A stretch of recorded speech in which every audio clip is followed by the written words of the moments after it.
1996 metai. Laikas, kai mobilusis ryšys Lietuvoje vis dar buvo prabanga, o telefonas statuso simbolis. Ir jeigu tais laikais turėjai kišenėje telefoną, reiškia, kad tau gyvenime tikrai pasisekė.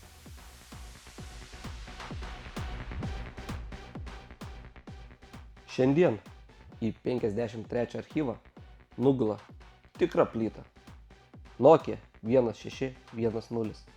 Tai beveik 1/4 kilogramo grynos nostalgijos. Žinau, galit nesutikti dėl to legendinio plytos titulo. Bet pastebėjau vieną dalyką.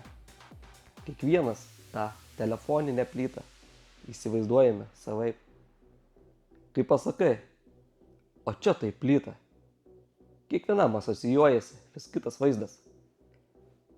Jaunimas šiandien paima į rankas kokią Nokia 3310 ir sako, vau, pažiūrėk, kokia čia plyta. Tuo tarpu rimti kolekcininkai, tie vyrai, kurie matė visko, tikrai nusišypsos ir sakys, vaikai, jūs tikros plytos akyse nesat matę. Va, Motorola, Dynatac ar ta pati pirmoji Nokia 1011, ten tai va buvo kalibrai. Ir žinokit, jie bus visiškai teisūs. Okei, bet būkim atviri, tų pačių pirmųjų dinozaurų aš savo rankose neturėjau dar. Aš augau matydamas būtent tokius monstrus kaip Nokia 1610 ar Philips Diga. Todėl man asmeniškai tikroji plytos era prasideda būtent čia.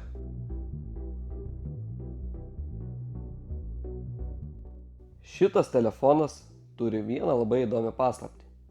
Jeigu pažvelgtumėte į oficialias šio modelio techninės charakteristikas, ten juodu ant balto parašyta. Nokia 1610 gali priimti žinutės, bet negali jų siųsti. Įsivaizduokite situaciją. Norite nusiųsti SMS, bet jūsų telefonas to paprasčiausiai nemoka. Tokia buvo kasdienybė tais laikais. Reikėdavo paskambinti operatoriui ir tiesiog padiktuoti žinutę. Skambini ir sakai, labas vakaras, noriu išsiųsti SMS žinutę. Telefonų numeriu 86000. Tekstas būtų, grįšiu 18 val. Arba su gimtadieniu tave sveikina 53 archyvas.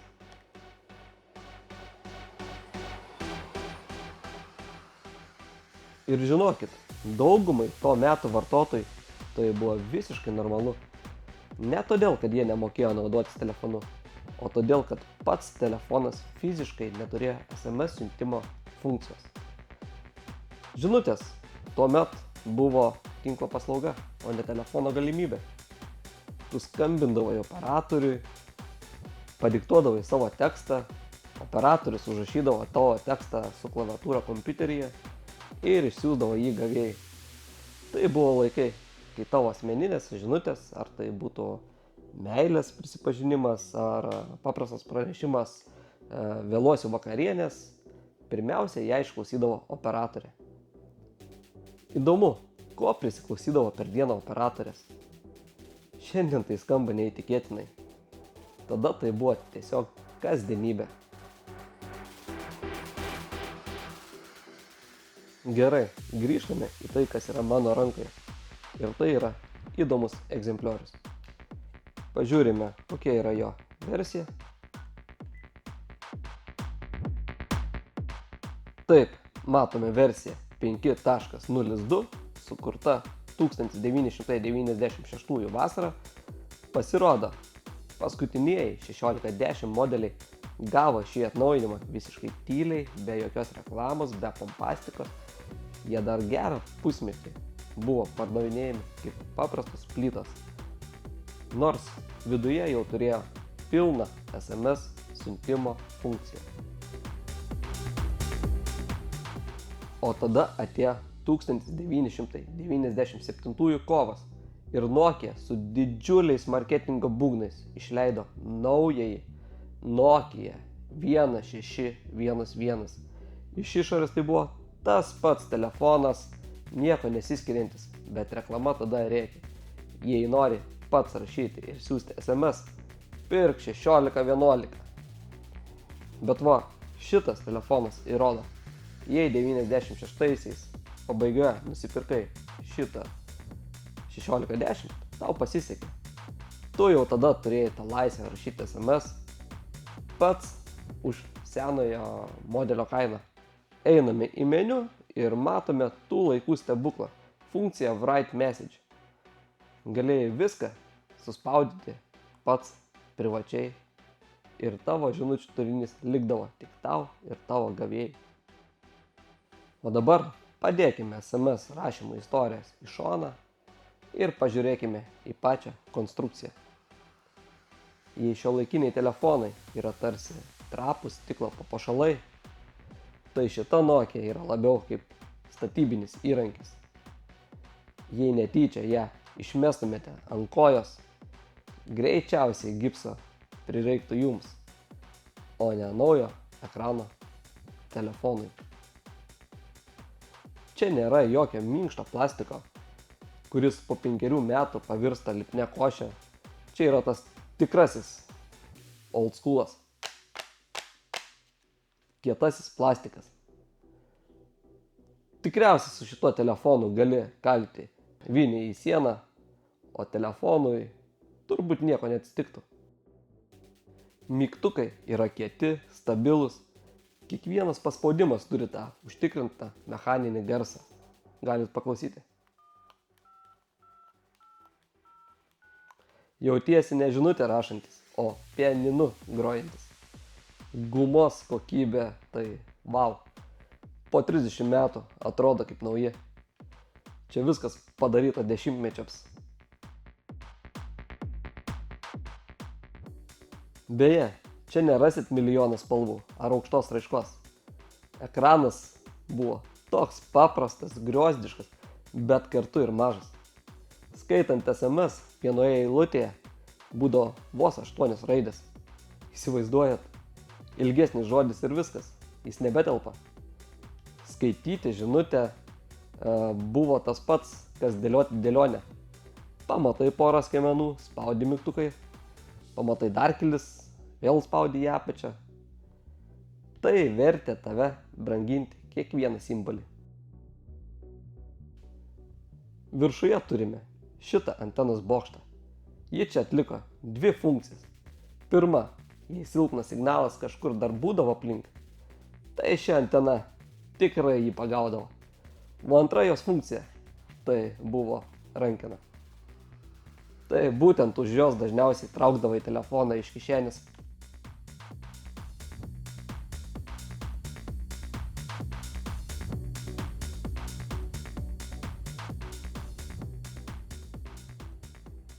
Baterija čia ne šiaip detalė.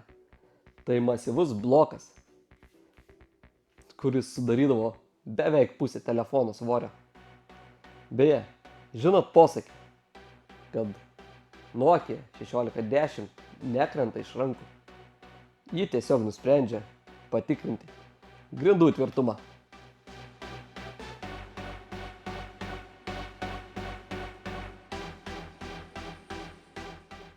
Ir žinoma, SIM kortelė. Pamirškite nano, mikro simus. Čia dedasi pilno dydžio kortelė. Visa plastiko plokštė. Tokia, kokią gaudavai iš operatoriaus. Nieko nereikėdavo lukštenti, karpyti, imi ir dedi. Beje, aš turiu porą užsienietiškų kortelių iš vieno gabalo.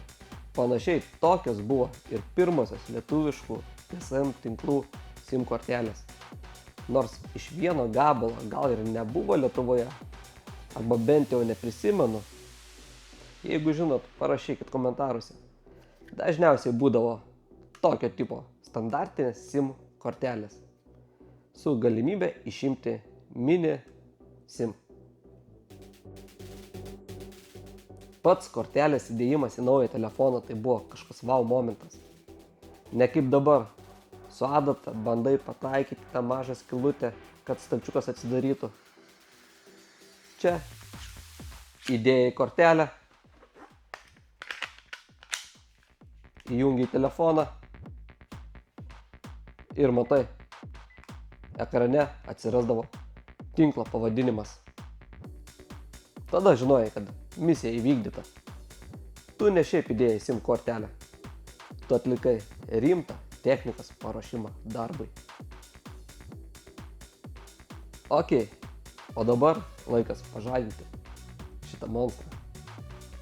Spaudžiam meniu mygtuką ir pažiūrim, ką mums parodys tas skaičiutuvo ekranas.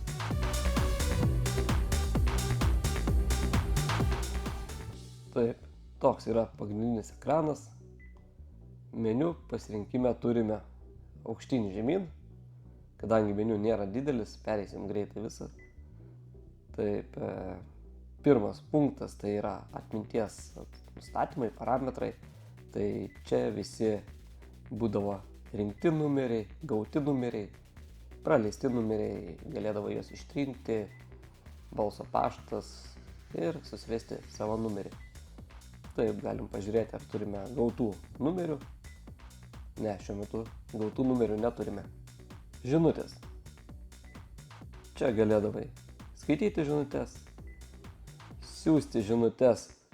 Šitie telefonai tos funkcijos neturėjo. Šitą funkciją šitas telefonas turi todėl, kad jisai buvo vienas iš paskutiniųjų parduotų ir jau buvo gavęs atnaujintą versiją, kurią versiją diegia į naujesnius modelius 16-11.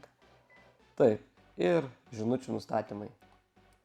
Žinučių nustatymuose vis laik reikėdavo susivesti žinučių centro numerį.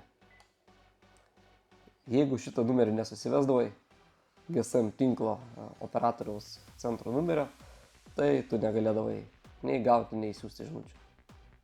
Gerai, pabandome išsiųsti žinutę. Rašome žodį labas. Taip pat viskas lėtai vykdavo. Spaudžiame siųsti. Įvedam telefono numerį. Ir siunčiame žinutę.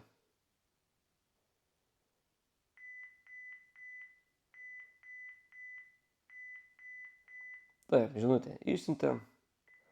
Galime eiti paskaityti. Matome viena nauja žinutė. Taip, ir matome gavimo datą, gavimo laikas, pati žinutė ir siuntėjo adresato numeris. Taip, paspaudus C raidę galime ją ištrinti ir žinučių nebėra. Taip, sekantis punktas yra skambučių peradresavimas. Čia galėdavai peradresuoti visus skambučius, jeigu užsiėmęs, jeigu neatsakai arba jeigu nepasiekiamas, atšaukti visus peradresavimus. Taip, galim pažiūrėti, jeigu užsiėmęs, ar aktyvuota šitą funkciją ar ne pas manęs. Čia galim aktyvuoti ją, atšaukti arba patikrinti statusą. Patikrinam. Taip, matome, kad neaktyvuota pas manęs ši paslauga. Telefono nustatymuose galime rasti tokias funkcijas kaip skambučio garsumas.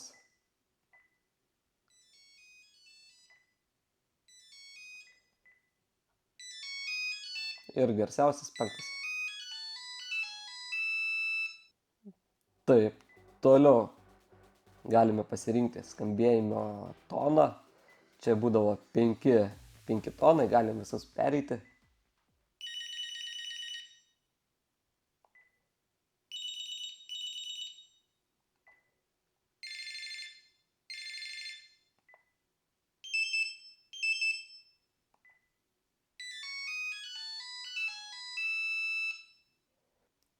Toliau nustatymuose galime pasirinkti mygtukų paspaudimo pipsėjimo garsą.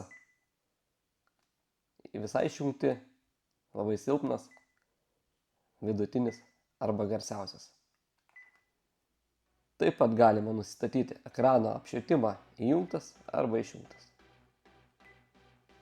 Dar iš funkcijų nustatymuose būdavo, kad galėdavai priskirti kiekvienam mygtukui kontaktą ir palaikydavai, tarkim, dvejetą ir automatiškai skambindavo tam kontaktui. Taip, dar turime nustatymuose tokias funkcijas kaip automatinis rinkimas, automatinis atsakymas. Čia galėdavai tiesiog užrakinti klaviatūrą, paspausdavai ir klaviatūra užsirakina. Taip, norint atrankinti, spaudžiam meniu ir žvaigždutė. Taip, ir paskutinis pasirinkimas iš nustatymų yra kalba. Čia kas įdomiausia, tai ne angliškai visas kalbos išvardytos, o pagal po šalies kalbą parašytas žodis. Tarkim, vengrų kalba, suomių, norvegų, švedų, danų, nyderlandų, vokiečių, anglų, prancūzų, italų, ispanų, portugalų, lenkų, čekų. Apsaugos nustatymai, tai čia viskas, kas susiję su SIM kortelės ir telefono apsauga, tai kaip PIN kodo reikalavimas, apsaugos lygio nustatymas, tai telefono kodą gali įvesti, skambučių blokavimo funkcija, kodų keitimas, telefonų gamyklinių parametrų atstatymas. Aišku, kad atstatyti gamyklinius parametrus, tu turėdavai žinoti telefono gamyklinį kodą. Skambučių informacija, čia tiesiog kiek truko tavo paskutinis skambutis, kiek iš viso buvo kalbėta, galėdavai išvalyti ataskaitą, galėdavai nusistatyti skambučio įkainius, limitus, rodyti ar nerodyti ant ekrano, kai tu kalbi laiką ar kainą ir tokie nustatymai. Tinklo nustatymai, tai čia tiesiog pasirinkti tinklą automatiškai arba rankiniu būdu nusistatyti. Galime pažiūrėti, kokius variantus duoda. Taip, ir matome 3 pagrindinius Lietuvos operatorius. LT3. Taip seniau būdavo atvaizduojamas Tele2, Omnitel ir Bitė GSM. Taip, 8 punktas, tai čia mums gal labiau atpažįstamas kaip aplinkos pasirinkimas. Galėdavai nusistatyti, kad pilnai skambės tonai, tik pipsės arba bus nutildytas telefonas.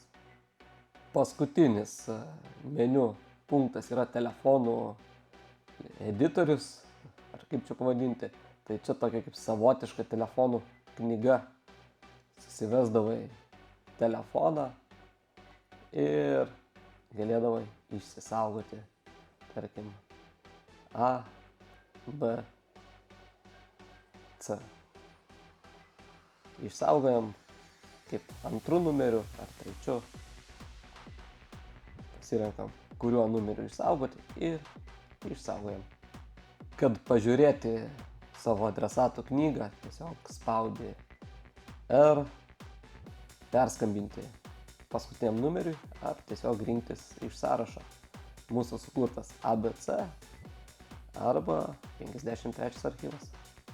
Greitas telefono numerio kūrimas būdavo ir per M raidę galimas, tai susivedi vardą, susivedi telefono numerį ir išsaugoji. Iš mygtukų dar turime balso pašto funkciją. Aišku, dabar jinai pas mus negalima. Užrakinimas, atrakinimas vyksta meniu žvaigždutė. Tai klaviatūra užrakinta ir atrakinam. ABC reikšdavo tiesiog pasirinkti ar skaičiukais rašyti, ar raidėmis. Jeigu nėra ABC, tuomet rašome skaičiukais. Jeigu paspaudžiam ABC, tuomet jau rašome raidėmis. Ir aišku, išjungimo įjungimo mygtukas. Išsijungia per sekundę, panašiai taip greitai ir užsikrauna. Gal 5 sekundės. Gerai, galime pamėginti dabar dar atlikti skambučio testą.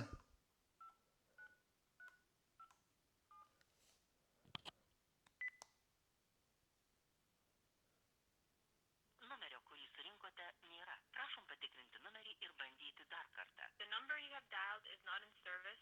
Please check the number and dial again.